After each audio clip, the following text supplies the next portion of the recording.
Hello everyone, welcome to study wing point. তো এই ভিডিওতে তোমাদের সাথে আরও একটি নতুন চাকরির বিজ্ঞপ্তি নিয়ে আলোচনা করব। তো প্রথমত তোমাদের জানিয়ে রাখি, রাজ্যের মেডিকেল কলেজ এবং হাসপাতাল সংস্থার পক্ষ থেকে ডাটা এন্ট্রি অপারেটর অর্থাৎ ডিও পোস্টে নতুন নিয়োগ বিজ্ঞপ্তি প্রকাশিত হয়েছে। রাজ্যের 23 জেলা থেকে ছেলে এবং মেয়ে উভয় তোমরা এখানে আবেদন করতে পারবে। তো এখানে কিভাবে তোমাদের আবেদন করতে হবে এবং আবেদন করার লাস্ট ডেট কী আছে, কতগুলি শূন্যপদ আছে এবং তোমাদের বেতন কাঠামো প্রত্যেকটি আলোচনা করবে ভিডিওর মাধ্যমে। তো ভিডিওটি স্কিপ না করে ধৈর্য সহকারে দেখো, তাহলে সমস্ত তথ্য এখান থেকে পেয়ে যাবে। এবং ডিসক্রিপশন দেওয়া টেলিগ্রাম লিঙ্কে সরাসরি যুক্ত হয়ে যাও, কেননা সেখানে কিন্তু বিজ্ঞপ্তিটি দেওয়া থাকবে এবং যে কোনো চাকরির আপডেট কিন্তু সেখানে দেওয়া হয়। ঠিক আছে, তো এরকম নিত্য নতুন চাকরির সংক্রান্ত আপডেট পাওয়ার জন্য আমাদের চ্যানেলটি সাবস্ক্রাইব করে পাশে থাকা বেল আইকনটি ক্লিক করে রাখো, যাতে যে কোনো লেটেস্ট আপডেট খুব সহজে তোমাদের কাছে পৌঁছে যায়। তো চলো বিজ্ঞপ্তিটি তোমাদের সাথে আলোচনা করে দিই।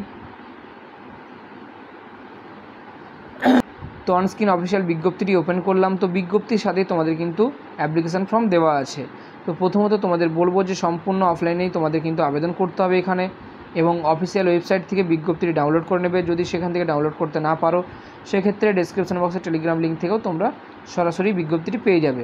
ঠিক আছে, এবং বিজ্ঞপ্তিটি ভালো করে ডাউনলোড করবে, ডাউনলোড করে ভালো করে ফর্ম ফিল আপটি ভালো করে করবে, এবং যে সমস্ত ডকুমেন্টগুলি বলেছে প্রত্যেকটি ডকুমেন্টস তোমাদের কিন্তু অ্যাটাচ করতে হবে। অ্যাটাচ করে যে ডেটে ইন্টারভিউ থাকবে সেই ডেটে তোমাদের নিয়ে যেতে হবে। ঠিক আছে, তো দেখে নাও তোমাদের বিজ্ঞপ্তিটি প্রকাশিত হয়েছে মুর্শিদাবাদ মেডিকেল কলেজ অ্যান্ড হাসপাতাল, বহরমপুর, মুর্শিদাবাদের পক্ষ থেকে। সঙ্গে তোমাদের বলে দেওয়া আছে ডান দিকে তোমাদের ফটো দিতে হবে, কালার ফটো পাসপোর্ট সাইজের, এবং পোস্টের নাম কিন্তু এখানে মেনশন করে বলে দেওয়া আছে। ডাটা এন্ট্রি অপারেটর অর্থাৎ ডিও পোস্টে নিয়োগ করানো হচ্ছে। নেক্সট তোমাদের বলে দেওয়া আছে তোমাদের নেম ফিল আপ করতে হবে, হাজব্যান্ড নেম অথবা ফাদার্স নেম, এবং তারপরে বলেছে তোমাদের পার্মানেন্ট অ্যাড্রেস, প্রেজেন্ট অ্যাড্রেস, ঠিক আছে, কন্ট্যাক্ট নাম্বার, ইমেল অ্যাড্রেস, এবং তোমাদের ডেট অফ বার্থ বলেছে, এবং ডেট অফ বার্থে তোমাদের যে প্রুফ দিবে সেই প্রুফ কিন্তু তোমাদের বলেছে সেলফ অ্যাটেস্টেড করে তোমাদের দিতে হবে। ঠিক আছে, নেক্সট তোমাদের এজ বলে দেওয়া আছে 1 জানুয়ারি 2024 অনুযায়ী তোমাদের বয়স কিন্তু হিসেব করা হবে এখানে। ঠিক আছে, হিসেব করে তোমাদের লিখতে হবে। তারপর জেন্ডার বলেছে, রিলিজিয়ান, ন্যাশনালিটি, কাস্ট, এবং ফটো আইডেন্টি প্রুফ তোমাদের কিন্তু দিতে হবে। সঙ্গে সেলফ অ্যাটেস্টেড করে কিন্তু জেরক্স কপি তোমাদের লাগছে এখানে। এডুকেশনাল কোয়ালিফিকেশান বলেছে, তো এখানে তোমরা কোন এক্সামে পাস করেছো সেই এক্সামের নাম, ইউনিভার্সিটি অথবা বোর্ডের আন্ডারে যেই বোর্ডের আন্ডারে পড়াশোনা করেছো সেই বোর্ডের নাম তোমাদের দিতে হবে। Year of passing, mark obtained মানে কত পেয়েছো, পার্সেন্টেজ বলেছে, এবং গ্রেড অথবা ডিভিশন তোমাদের দিয়ে ফিল আপ করতে হবে। নেক্সট তোমাদের আদার কোয়ালিফিকেশান থাকলে সেটি তোমাদের এখানে দিতে হবে, এবং যদি কাজের যোগ্যতা থাকে অথবা কাজের এক্সপিরিয়েন্স থাকে সেক্ষেত্রে তোমাদের কাজের এক্সপিরিয়েন্স তোমাদের এখানে লিখতে হবে। এবং সবশেষে তোমাদের কিন্তু সিগনেচার করতে হবে, এবং তারপর তোমাদের ডেট প্লেস দিয়ে ফিল আপ করতে হবে, এবং যেই ডেটে তোমাদের ইন্টারভিউ থাকবে সেই ডেটে তোমাদের কিন্তু সঙ্গে করে নিয়ে যেতে হবে। তোমাদের অ্যাপ্লিকেশান ফর্মটি ভালো করে ফিল আপ করতে হবে, এবং প্রত্যেকটি ডকুমেন্টস কী ডকুমেন্টস তোমাদের এখানে বলেছে প্রত্যেকটি ডকুমেন্টস তোমাদের কিন্তু সঙ্গে করে নিয়ে যেতে হবে।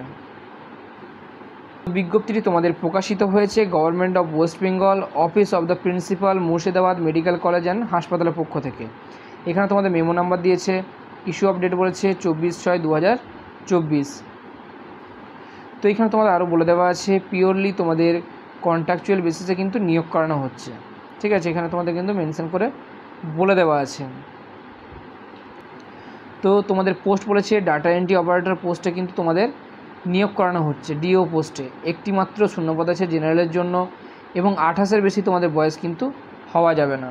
ঠিক আছে, তো এখানে তোমাদের শিক্ষাগত যোগ্যতা বলে দেওয়া আছে intermediate or 12 pass, science stream. ঠিক আছে, তো সায়েন্স স্ট্রিমে অর্থাৎ সায়েন্স বিভাগে তোমাদের উচ্চ মাধ্যমিক পাস হয়ে থাকতে হবে, অথবা ইন্টারমিডিয়েট থাকলে তোমরা আবেদন করতে পারবে, সেটি যেন তোমাদের শিক্ষিত প্রতিষ্ঠান থেকে হয়ে থাকে।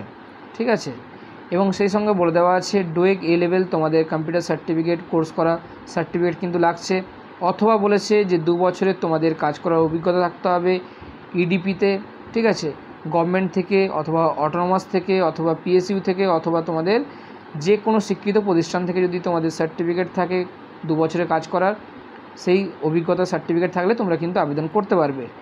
এবং সঙ্গে আরও বলে দেওয়া আছে যে তোমাদের পার ঘন্টায় 15,000 কি তোমাদের স্পিড টেস্ট কিন্তু চেক করা হবে। ঠিক আছে, নেক্সট তোমাদের বেতন কাঠামো বলে দেওয়া আছে। তো এখানে দেখো তোমাদের প্রত্যেক মাসে বেতন হবে 18,000 টাকা। নেক্সট তোমাদের ইন্টারভিউ ডেট বলে দেওয়া আছে 10/7/2024, অর্থাৎ জুলাই মাসের 10 তারিখ কিন্তু তোমাদের ইন্টারভিউ ডেট এখানে বলেছে, সকাল 11টা AM। এবং লোকেশন বলে দেওয়া আছে academic building, first floor, principal office, Murshidabad medical college and হাসপাতাল। এবং সিলেকশন মোড কি বলেছে না, তোমাদের লিখিত পরীক্ষা নেওয়া হবে, ঠিক আছে, এবং টাইপ টেস্ট তোমাদের কিন্তু নেওয়া হবে। এবং তারপর তোমাদের বলেছে একাডেমিক কোয়ালিফিকেশানেও তোমাদের যে নাম্বার সেটি কিন্তু যোগ করা হবে, এক্সপিরিয়েন্স এবং ইন্টারভিউর নাম্বার তোমাদের যোগ করে তোমাদের একটি নির্দিষ্ট মেরিট লিস্ট তৈরি করে তোমাদের নিয়োগ করানো হবে, ঠিক আছে। তো বিজ্ঞপ্তিতে যে সমস্ত ইম্পর্টেন্ট তথ্যগুলি ছিল তোমাদের সামনে তুলে ধরলাম। কোথাও যদি বুঝতে অসুবিধা হয় কমেন্ট সেকশনে কমেন্ট করে জিজ্ঞাসা করতে পারো। ভিডিওটি হেল্পফুল বলে মনে হলে একটি লাইক দিয়ে চ্যানেলটি সাবস্ক্রাইব করে আমাদের সাথে থেকো এবং আমাদের পাশে থেকো, এবং ভিডিওগুলি বেশি বেশি করে বন্ধুদের সাথে শেয়ার করে দিও।